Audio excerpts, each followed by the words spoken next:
Bismillahirrahmanirrahim. Allahumma salli ala Sayyidina Muhammadin wa sallim. Inna lillahi wa inna ilayhi raji'un. Chers amis, chers parents, chers proches de notre regretté El Hadji Moustapha Gueye, nous sommes réunis aujourd'hui en cette douloureuse circonstance pour rendre un dernier hommage à cet illustre fils du Sénégal. Après avoir rendu grâce à Allah subhanahu wa ta'ala et prié sur son prophète, paix et salut sur lui, je voudrais, au nom de son Excellence, Monsieur le Président de la République, Macky Sall, vous présenter mes sincères condoléances. Ces condoléances du peuple sénégalais sont adressées à la famille du défunt, à toute la Oumma islamique,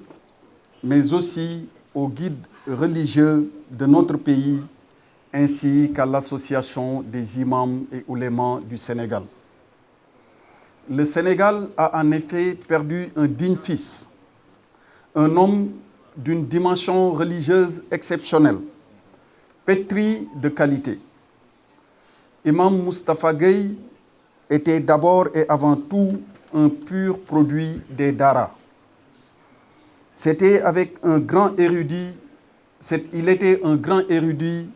et disciple de Cheikh al-Islam, Cheikh Ibrahim Niass. Il avait fini de cerner toutes les composantes de la science islamique et était un pur connaisseur du Coran et de la Sunna. Il maîtrisait aussi parfaitement la langue arabe et était un de ses plus fervents défenseurs. Imam Moustapha Gueye était aussi un grand éducateur spirituel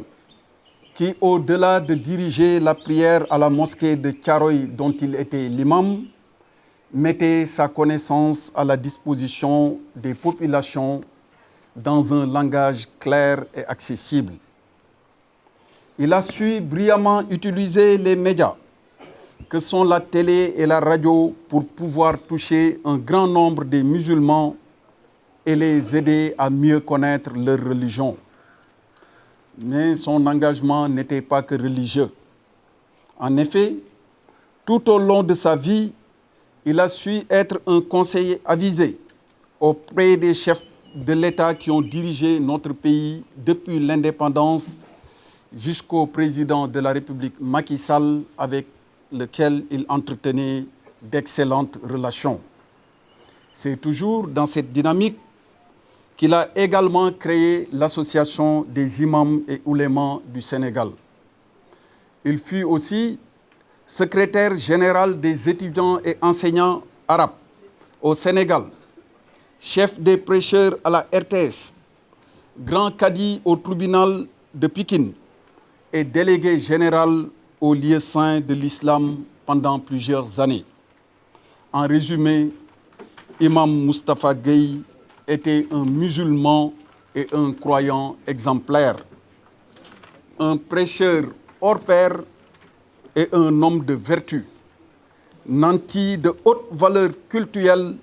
et de qualités humaines remarquables. Nous prions Allah subhanahu wa ta'ala, le tout miséricordieux, pour qu'il l'accueille en son paradis éternel en compagnie des saints et des bienheureux. Que la paix et la miséricorde également soient accordées à sa famille éplorée et à ses proches. Amin. Mbokk yi, maa ngi ñëw tey fii ànd ak le secrétaire général, le ministre secrétaire général de la présidence de la République, Oumar Samba Ba, ànd ak le ministre conseiller Abdoulaye Badji, ànd tamit ak ñi nga xamante ni ñooy autorité administrative yi nekk ci biir région bi, fekk fii ay honorable député, fekk fii ay hauts conseillers ngir teewal son excellence monsieur le président de la République Macky Sall, waaye teewal tamit premier ministre Amadou Ba ak mbooleem membre gouvernement bi. Fekk nañ fi suñu xarit, suñu natango, suñu frère le ministre Amadou Hott. di nuyu bu baax ak di ziar imam Cheikh Ahmed Tidiane Cissé ak mbooleem nitu diine ak kilifa yi nga xamante ni fekk nañ leen ci jataay bi wax ci imam Moustapha Gueye El Hadji Moustapha Gueye dina yomb du yomb dina yomb ndaxte foo lamb ci moom valeur la foo lamb ci moom yiw la du yomb ndax boo ko tàmbalee doo xam kañ ngay yeggale waaye buñ doon tënk dañuy wax ni imam Moustapha Gueye nitu daara la ndax doomu soxna la bokk ci ñaari néeg yu ràññeeku diggante Jolof ak Fuuta fi ñuy jaarale doomi soxna yépp ñu jaarale ko fa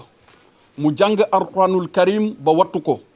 soobu ci sakku xam-xam ba peeg ci lu bëree bëri di ko jàngale tamit waaye nitu diine la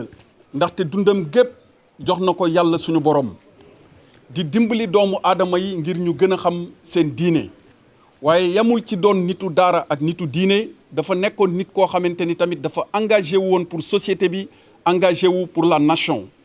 ba loolu moo waraloon ñii nga xamante ni ñoo jàng làkku arab ku ne xam na taxaw bi mu leen taxawu c'était un grand défenseur des pratiquants de la langue arabe bokk na tamit ci li nga xamante ni mun nañ ko wax mu doon lu ràññiku ci moom mooy ku servir état bi la diggante le président Senghor ba tey ci le président Macky Sall képp ku fi mës a doon njiitu réew nekk na ci sa wet ngir jàppale la ci sa liggéey ba li nga xamante ni yaa ngi koy séntu jëmale ko ci askan wi nga mën ko cee am lu kawe sa njort ba lépp mujj ayib waaye li nga xamante ni foofu la ñuy daaneele suñu kaddu mooy nit la koo xamante ni nitu valeur la woon nit la koo xamante ni jullit àqan la woon te li mu jàngoon daf ko doon jëfe ba tax na am na loo xamante ni dinaa ko ci seppi ngir gën koo ràññetle mooy nit la koo xamante ni nit ku àndoon ak humilité la ndaxte ñaare dañuy faral di reprocher wala di wax ni ñi nga xam ne dañu bëri xam-xam dañuy naagu ci seen xam-xam waaye li muy am xam-xam kenn mësta dégg mu wax te daaneelul ci yàlla rek a xam loolu nag leçon bu rëy a rëy la boo xamante ni ku ne ci ñun war na koo bàyyi xel ñu ngi ñaan yàlla mu xaare ko àjjana